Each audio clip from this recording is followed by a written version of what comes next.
Hello guys, this is Ankit and once again welcome to W3 web school. और इस particular video के अंदर हम लोग डिस्कस करने वाले हैं कि कैसे आप अपनी फर्स्ट डिजिटल मार्केटिंग जॉब को क्रैक कर सकते हैं, कैसे आप इंटरव्यू को क्रैक कर सकते हैं और उसके लिए आप कैसे प्रिपरेशन करेंगे। ओके, सो इस पर्टिकुलर वीडियो के अंदर हमने ये 4 टॉपिक्स को डिस्कस किया है कि आपका स्किल सेट क्या होना चाहिए जब आप एक डिजिटल मार्केटिंग के इंटरव्यू में जा रहे हैं। तो क्या स्किल सेट आपके पास होना ज़रूरी है, ठीक है, प्लस आपको प्रिपरेशन क्या करनी है, ठीक है, क्या क्या चीज़ें प्रिपेयर करके जाना है, आप अपने प्रिपरेशन को कैसे करेंगे। उसके बाद जो थर्ड पॉइंट हम लोग डिस्कस करेंगे वो आपके रिज्यूमे के बारे में होगा कि आप अपना अच्छा रिज्यूमे कैसे बना सकते हैं या वो क्या चीज़ें हैं जो आपको ध्यान में रखनी है जब आप अपना रिज्यूमे बना रहे होते हैं, ठीक है। और जो चौथा पॉइंट है वो आपके प्रेजेंटेशन से रिलेटेड होगा कि आप इंटरव्यू में अपने आप को किस तरीके से प्रेजेंट करते हैं, ठीक है, या वो कौन कौन सी चीज़ें हैं जो आपको इंटरव्यू के वक्त ध्यान रखनी है, ठीक है। तो ये 4 पॉइंट्स जो हैं इसी के अराउंड जो है ये वीडियो रहने वाला है। सो आई होप कि ये वीडियो आप लोगों के लिए हेल्पफुल होगा और आप लोग ज़रूर इस वीडियो से कोई ना कोई वैल्यू जो है आप ले पाओगे। ओके, सो बढ़ते हैं अपनी पहले पॉइंट के ऊपर। हम सबसे पहले बात करने वाले हैं कि वो क्या स्किल सेट्स है, ठीक है, जो ज़रूरी है जब आप एक डिजिटल मार्केटिंग का इंटरव्यू देने जाते हैं, ठीक है। तो इसके बारे में ऑलरेडी हमने एक वीडियो बनाया भी था प्रीवियस कुछ वीडियोस के अंदर, अगर आप चेक करेंगे तो आपको मिल जाएगा और आपको आई बटन के अंदर भी मिल जाएगा। ओके, तो इसके बारे में हमने पहले भी डिस्कस किया था इस चैनल के ऊपर कि जब आप as a beginner, as a fresher career start करना चाहते हैं डिजिटल मार्केटिंग के अंदर, सो आपके अंदर ये बेसिक स्किल्स जो हैं ये होनी चाहिए, ठीक है। आपको एसईओ आना चाहिए, ठीक है, एसईओ के बारे में समझ होनी चाहिए कि क्रॉलर क्या होता है, एसईओ में क्या क्या जो बेसिक प्रैक्टिसेस है वो कैसे करते हैं, ठीक है। हाँ, ओवर द टाइम आप एडवांस स्ट्रैटेजीज कैसे बनाई जाती हैं, कंटेंट प्लान कैसे बनाया जाता है, ओवर द टाइम ये सारी चीज़ें जो है वो आप और ज़्यादा बेहतर कर सकते हैं, बट बेसिक समझ इन सारी चीज़ों के बारे में आपकी रहनी चाहिए, ठीक है। और साथ में गूगल एड्स का जो प्लेटफॉर्म है, फेसबुक एड्स का जो प्लेटफॉर्म है, ये प्लेटफॉर्म्स जो हैं ये आपको अच्छे से पता होनी चाहिए, ठीक है, ताकि आप एडवर्टाइजिंग के इकोसिस्टम को समझ पाओ और उससे रिलेटेड जो भी काम है वो आप कर पाएँ। इसके साथ ही आपको बेसिक HTML CSS की नॉलेज होनी चाहिए, ठीक है, जिसकी हेल्प से आप कस्टम कोडेड वेबसाइट के ऊपर भी SEO को परफॉर्म कर पाएंगे, या उसके ऊपर आपको कोई माइनर चेंजेस वगैरह करने रहे तो आप वो उसके ऊपर कर पाएंगे, ठीक है। और उसके साथ ही आपको बेसिक वर्डप्रेस की भी नॉलेज होनी चाहिए, ठीक है, क्योंकि मोस्टली वेबसाइट जो हैं वो वर्डप्रेस के ऊपर हैं और HTML CSS भी आपने सीख लिया है तो आप कस्टम कोडेड वेबसाइट के ऊपर भी थोड़ा बहुत जो है काम कर ही लेंगे, ठीक है। अगर उसके अलावा वेबसाइट किसी दूसरी लैंग्वेज के अंदर बनी हुई है और आप वहाँ पे काम नहीं कर सकते तो आप वहाँ पे डेवलपर्स की भी हेल्प ले सकते हैं इनिशियल लेवल पे। ओके, सो बेसिक वर्डप्रेस की भी आपको समझ होनी चाहिए कि वर्डप्रेस के ऊपर कैसे काम करते हैं, वर्डप्रेस का डैशबोर्ड कैसा दिखता है, क्या क्या ऑप्शंस होते हैं, ये बेसिक समझ आपके अंदर होनी चाहिए, ठीक है। तो ये जो 5 चीज़ें हैं, ठीक है, SEO, Google Ads, Facebook Ads, basic HTML and CSS और बेसिक वर्डप्रेस, ये 5 स्किल सेट जो है आपके पास होना चाहिए। ये 5 चीज़ें आपको पता होनी चाहिए जब आप एज फ्रेशर डिजिटल मार्केटिंग में इंटरव्यू देने जाते हैं, ठीक है। तो स्टार्ट करने के लिए इतना स्किल सेट जो है वो एनफ है, ठीक है। ऐसा नहीं है कि आप इतने ही स्किल सेट से जो है आगे इंडस्ट्री में बहुत ज़्यादा आगे चले जाएंगे और ज़्यादा कोई स्किल सेट सीखने की ज़रूरत नहीं है, ऐसा कुछ भी नहीं है। बट स्टार्ट करने के लिए इतना स्किल सेट जो है वो एनफ है, ठीक है। एज अ फ्रेशर आप इतनी स्किल्स को सीख के और स्टार्ट कर सकते हैं, ठीक है। बट फर्दर आपको आगे और भी सारी चीज़ें सीखनी पड़ेंगी, अपग्रेड करना पड़ेगा खुद को। हमारे नेक्स्ट पॉइंट के ऊपर बढ़ते हैं, प्रिपरेशन। अब आपको पता है कि आपको स्किल सेट कौन सा गेन करना है या कौन सा स्किल सेट आपके पास होना चाहिए जब आप स्टार्ट करना चाहते हैं तो आपको आसानी होगी।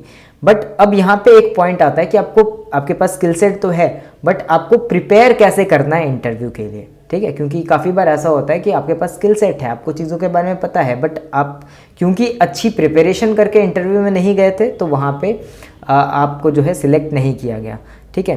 तो प्रिपरेशन एक बहुत ही इंपॉर्टेंट चीज़ है और प्रिपरेशन करने के लिए हम लोग क्या क्या चीज़ें ध्यान में रखेंगे इसको हम लोग एक बार समझते हैं। ठीक है। तो प्रिपरेशन के अंदर जो फर्स्ट पॉइंट है, सॉल्व एमसीक्यू क्वेश्चंस, ठीक है। तो एमसीक्यू क्वेश्चंस जो होते हैं आपको इंटरनेट के ऊपर आप गूगल कर लीजिए, आपको काफ़ी सारे एमसीक्यू क्वेश्चंस वगैरह मिल जाएंगे, ठीक है। जो एसईओ से रिलेटेड होंगे, गूगल एड से रिलेटेड होंगे, फेसबुक एड से रिलेटेड होंगे, ये एमसीक्यू क्वेश्चंस जो हैं आपको बहुत ज़्यादा हेल्प करेंगे, ठीक है। और उसके अलावा जो बाकी के क्वेश्चंस होंगे जो कॉमन क्वेश्चंस होते हैं, ठीक है, सिर्फ एमसीक्यू की बात नहीं कर रहे हैं हम, ठीक है। यहाँ पे आपको जो बेसिक क्वेश्चंस हैं शॉर्ट आंसर टाइप के, उनको भी आपको एक बार देख लेना है, ठीक है, क्योंकि इससे आपको क्लैरिटी आ जाएगी, ठीक है। एमसीक्यू वगैरह करने से आपको क्लैरिटी आ जाएगी, आप कंफ्यूज नहीं होंगे दो सिमिलर टर्म्स के बीच में, ठीक है। और कभी भी आप एमसीक्यू क्वेश्चंस का आंसर कर रहे हैं और वो गलत हो रहा है, सो मेक श्योर कि आप उसके रीज़न को समझें कि क्यों वो गलत है, ठीक है। और एक्चुअल जो आंसर है उसको आप समझने की कोशिश करें कि एक्चुअल जो है उसका कॉन्टेक्स्ट क्या है, ठीक है। तो आप जो है अटकेंगे नहीं इंटरव्यू में, अगर आपको इंटरव्यू में थोड़े से ट्रिकी सवाल भी पूछे जाते हैं। सो इसीलिए आप ज़्यादा से ज़्यादा एमसीक्यू क्वेश्चंस भी सॉल्व करिए, जो शॉर्ट आंसर टाइप के क्वेश्चंस हैं उनको भी आप पढ़ लीजिए। सो इससे आपको बहुत सारी क्लैरिटी आ जाएगी। ओके, सेकेंड पॉइंट के ऊपर बात करते हैं, focus on practical approach. Guys, practical approach बहुत ज़्यादा ज़रूरी है। जब तक आप किसी भी चीज़ को प्रैक्टिकली नहीं करेंगे और आप सिर्फ थियोरेटिकली उस चीज़ को पढ़ रहे हैं, ठीक है, तो आप जो है इंटरव्यू में अगर ट्रिकी क्वेश्चंस आ जाते हैं या फिर कोई भी प्रैक्टिकल क्वेश्चन आ जाता है तो आप वहाँ पे अटक जाएंगे। सो मेक श्योर कि जो चीज़ें आप पढ़ रहे हैं उन चीज़ों को आप प्रैक्टिकली इम्प्लीमेंट भी कर रहे हैं, उन्हें प्रैक्टिस भी कर रहे हैं रेगुलर बेसिस पे।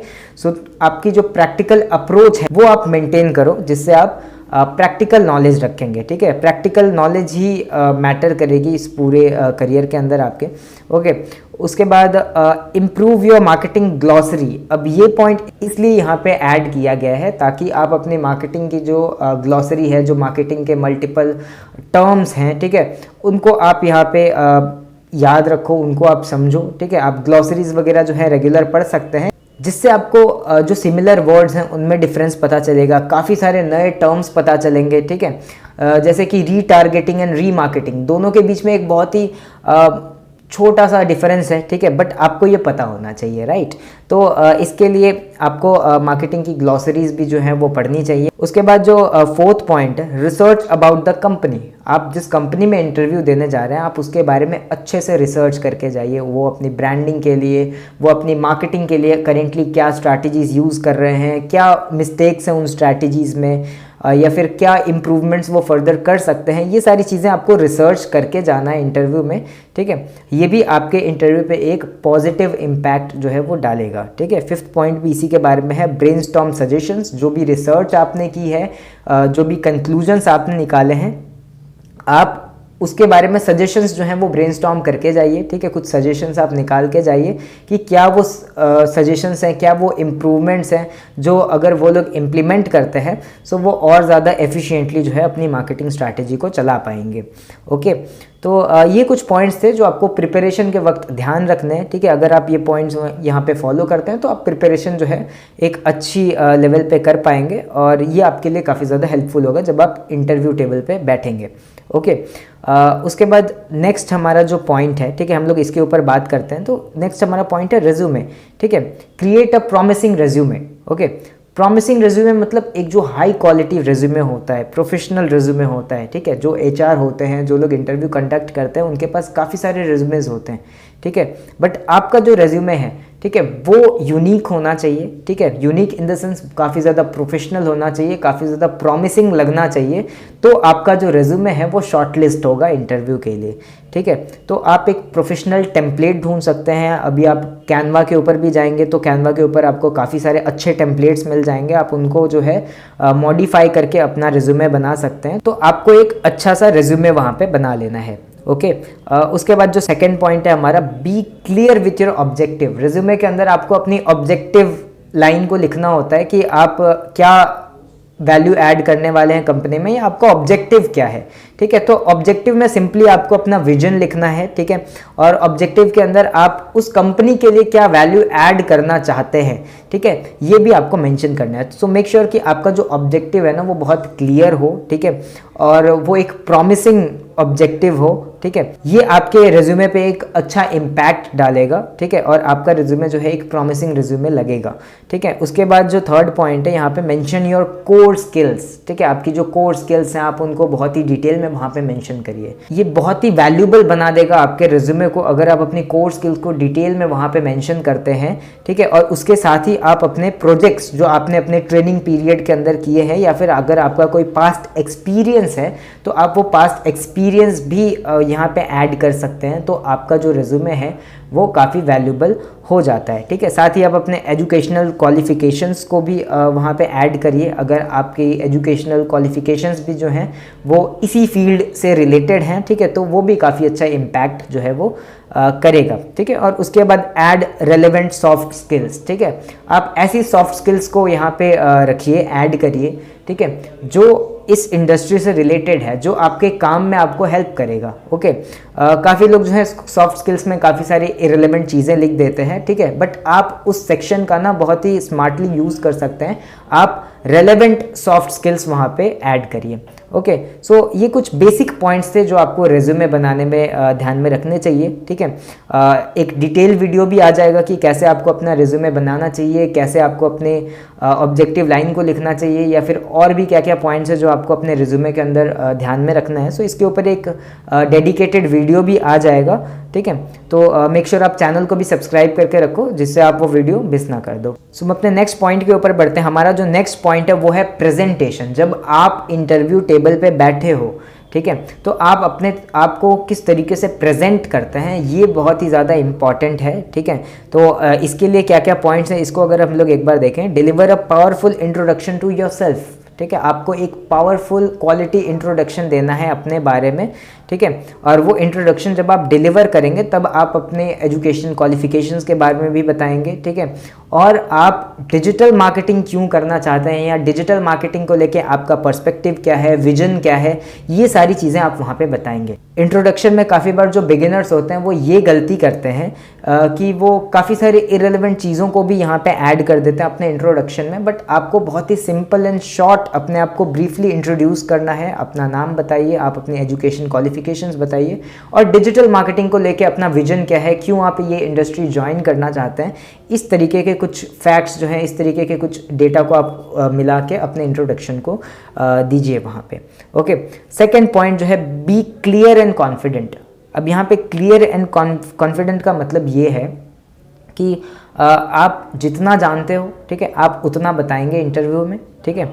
अगर आपको किसी क्वेश्चन का आंसर नहीं भी पता है, ठीक है, सो आप उसको सिंपली आंसर कर सकते हैं कि I am not aware of that, ठीक है। सो इससे जो इंटरव्यू कंडक्ट कर रहे होते हैं उनके पास एक पॉजिटिव सिग्नल जाता है कि सामने वाला जो है अवेयर नहीं है इससे, बट अवेयर आप हो सकते हो, ठीक है। सो ये एक क्लैरिटी आपको रखनी है कि आपको जो पता है आप वो बताओगे, जो आपको नहीं पता है आप वहाँ पे I am not aware of that बोलेंगे, ठीक है। आप बताएंगे कि आप उस चीज़ से अवेयर नहीं है, ठीक है, और आप जो क्वेश्चंस आपको पता है आप उनको कॉन्फिडेंटली आंसर करोगे, ठीक है। तो आप वो क्लैरिटी मेंटेन करके रखिए, ठीक है। और थर्ड पॉइंट बट बहुत ही इंपॉर्टेंट पॉइंट है, नेविगेट द इंटरव्यू, ठीक है। अब ये बहुत ही इंपॉर्टेंट स्किल है जो आपके अंदर होनी चाहिए इंटरव्यू नेविगेट करने की। मोस्टली जो इंटरव्यूअर्स होते हैं जो आपके इंटरव्यू को कंडक्ट करते हैं वो काफ़ी बार सेम क्वेश्चंस को ही पूछते हैं, ठीक है, एक ही तरीके का क्वेश्चंस का पैटर्न होता है उनका। सो काफ़ी बार वो लोग आपके दिए गए आंसर्स में से ही क्वेश्चंस को निकालते हैं, ठीक है।